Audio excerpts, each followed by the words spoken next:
Gold, trusted gold buyers. మీరు తాకట్టు పెట్టిన బంగారాన్ని విడిపించి ఈ రోజు ఉన్న మార్కెట్ ధరకు కొనబడను.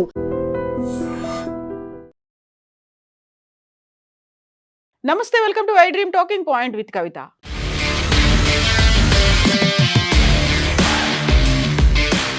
అన్నదాతకు రేవంత్ సర్కార్ శుభవార్త చెప్పింది. ఈ నెల 22 నుంచి రైతుల ఖాతాల్లో రైతు భరోసా నిధులు విడుదల చేస్తామని రాష్ట్ర ప్రభుత్వం అనౌన్స్ చేసింది. రైతు భరోసా నిధుల విడుదలపై CM Revanth Reddy, deputy CM Bhatti Vikramarka, రాష్ట్ర వ్యవసాయ శాఖ మంత్రి తుమ్మల నాగేశ్వరరావుతో చర్చించారు. మొదటి విడతగా ఈ నెల 22వ తేదీ సిద్దిపేట జిల్లా నర్మెట నుంచి 70 లక్షల మంది రైతులకు ఎకరం వరకు 3,590 కోట్ల నిధులను రైతుల ఖాతాల్లోకి సీఎం రేవంత్ రెడ్డి చేతుల మీదుగా బదిలీ చేయనున్నారు. మరో 20 రోజులకు 2,650 కోట్ల రెండో విడతలో రైతుల ఖాతాల్లో జమ చేయనున్నారు. ఏప్రిల్ నెలాఖరులోగా మిగిలిన రైతులకు మూడో విడత రైతు భరోసా పంట పెట్టుబడి సాయాన్ని వారి ఖాతాల్లోకి బదిలీ చేయాలని ప్రభుత్వం నిర్ణయించింది. మొత్తంగా 1,50,000 కోట్ల ఎకరాలకు సంబంధించి 9,000 కోట్లు రైతు భరోసా నిధులు అన్నదాతల ఖాతాల్లో జమ కానున్నాయి. ప్రభుత్వ నిర్ణయం పట్ల రైతులు హర్షం వ్యక్తం చేస్తున్నారు. పంట సాగుకు సిద్ధమవుతున్న తమకు ఈ సాయం ఆర్థికంగా ఉపయోగపడుతుందని అంటున్నారు రైతులు. ఎకరాకు 12,000 చొప్పున రైతు భరోసా నిధులు ఇస్తున్న సంగతి తెలిసిందే. ఏడాదిలో 2 సార్లు 6,000 చొప్పున రైతుల ఖాతాల్లో ఈ అమౌంట్ను జమ చేస్తున్నారు. ఇప్పటి వరకు రైతు భరోసా పంట పెట్టుబడి సాయం అందని రైతులకు సర్కార్ తీపి కబురు చెప్పింది. కొత్తగా రైతుల నుంచి రైతు భరోసా అప్లికేషన్లను కూడా స్వీకరిస్తోంది. కొత్తగా పట్టా పొందిన రైతులు అంటే 2026 ఫిబ్రవరి 28 లోపు పట్టా పొందిన రైతులు కొత్తగా రైతు భరోసా కోసం దరఖాస్తు చేసుకోవచ్చు. రైతు వేదికలు వ్యవసాయ విస్తరణ అధికారులను కలిసి అప్లికేషన్లను ఇవ్వవచ్చు. అందుకు రైతులు తమ ఆధార్ కార్డ్, పట్టా, పాస్ పుస్తకం, bank account xerox, Rythu Bharosa application ఫామ్తో పాటుగా ఇవ్వాల్సి ఉంటుంది.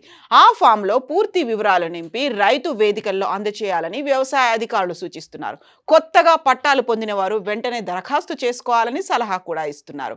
ఇక ప్రస్తుతం చాలా పథకాలు ఆన్లైన్లో దరఖాస్తు చేసుకునేందుకు అవకాశం ఉంది. కానీ ఈ రైతు భరోసాకు మాత్రం అలాంటి అవకాశం లేదు. నేరుగా వ్యవసాయ కార్యాలయంలోని మండలంలో ఉన్నటువంటి వ్యవసాయ విస్తరణ అధికారి లేకపోతే క్లస్టర్ అధికారికి మాత్రమే దరఖాస్తు చేసుకోవాలి. లేదంటే గ్రామాల్లో పంచాయతీ నుంచి దరఖాస్తులను ఆహ్వానిస్తుంటారు. అలాంటి సమయంలో గ్రామంలో కూడా దరఖాస్తు చేసుకోవచ్చు. ఇక పట్టాదారు పాస్ పుస్తకం జిరాక్స్ కాపీ తప్పనిసరిగా అవసరం ఉంటుంది. అంతేకాదు Aadhaar card xerox copy, bank saving ఖాతా జిరాక్స్తో పాటుగా పథకానికి సంబంధించినటువంటి కంప్లీట్ అప్లికేషన్ ఫామ్ ను పూరించి అందచేయాల్సి అవసరం ఉంటుంది. ఈ పథకాన్ని గత బీఆర్ఎస్ ప్రభుత్వం 2018లో రైతు బంధు పేరుతో ఈ పథకాన్ని ప్రవేశపెట్టింది. కాంగ్రెస్ ప్రభుత్వం వచ్చాక రైతు బంధు పథకాన్ని రైతు భరోసాగా మార్చింది. రైతులకు 2 దఫాల్లో పెట్టుబడి సాయం అందిస్తోంది. రైతు భరోసా ముఖ్య ఉద్దేశం వ్యవసాయంలో రైతులకు ఆర్థికంగా సాయం అందించడం. అయితే దీనికి సంబంధించి కొన్ని మార్గదర్శకాలను కూడా పెట్టింది రాష్ట్ర సర్కార్. రైతు భరోసా పథకానికి అందరూ అర్హులు కారు అనేటువంటి ఒక కండిషన్ను కూడా పెట్టింది. ఈ పథకం ప్రయోజనం పొందాలంటే తెలంగాణ రాష్ట్రానికి చెందిన రైతు మాత్రమే అయి ఉండాలి. అలాగే రైతు కనీస వయసు 18 సంవత్సరాలు ఉండాలి. అలాగే ఈ పథకం సాయం పొందాలంటే భూమి దరఖాస్తుదారుడి పేరు మీద ఉండాలి. అది కూడా వ్యవసాయానికి అనుకూలమైనటువంటి భూమే ఉండాలి. ఆ భూమి ధరణి పోర్టల్లో నమోదై ఉండాలి.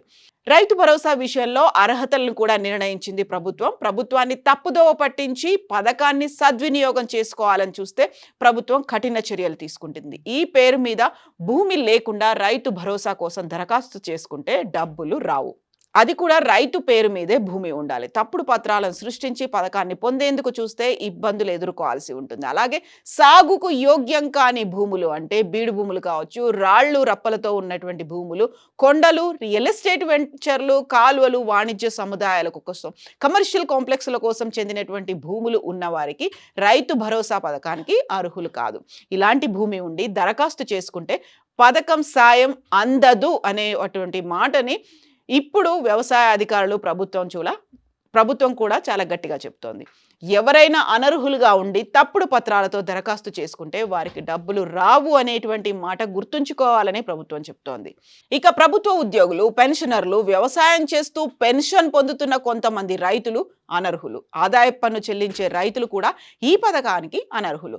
రాజ్యాంగబద్ధమైనటువంటి పదవులు అంటే ఎమ్మెల్యేలు, ఎంపీలుగా, ప్రజాప్రతినిధులుగా ఉన్నటువంటి వారికి కూడా ఈ పథకం వర్తించదు. దేవాలయాలు, ట్రస్టులు లేదా ఇతర సంస్థల పేరు మీద ఉన్నటువంటి వ్యవసాయ భూములకు కూడా రైతు భరోసా పథకం వర్తించదు.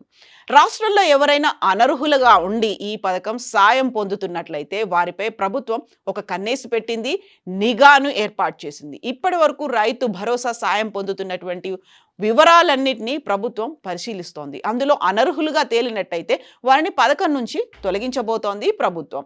పథకానికి సంబంధించి అర్హత విషయంలో నియమ నిబంధనలు మారుతూ ఉండొచ్చు. దరఖాస్తు చేసుకునే ముందు ఈ పథకం పొందేందుకు ఎలాంటి నియమాలు ఉన్నాయో తెలుసుకోవడం చాలా ముఖ్యం. మరిన్ని వివరాలు తెలుసుకోవాలంటే మండల వ్యవసాయ శాఖ అధికారిక వెబ్సైట్ను సంప్రదించాలి, లేకపోతే కార్యాలయాన్ని సంప్రదించండి. మీకున్నటువంటి డౌట్స్ తీసుకోవచ్చు. మీరు అర్హులా అనర్హులుగా అనే విషయం కూడా అందులో తెలుస్తుంది. మీకు నిజంగా లబ్ధి ఉంటే రైతు భరోసా వస్తుంది, లేకపోతే అనర్హులైతే ఇప్పటిదాకా ఉన్నటువంటి ఆ వివరాల్లో మీ పేరుని తొలగిస్తారు.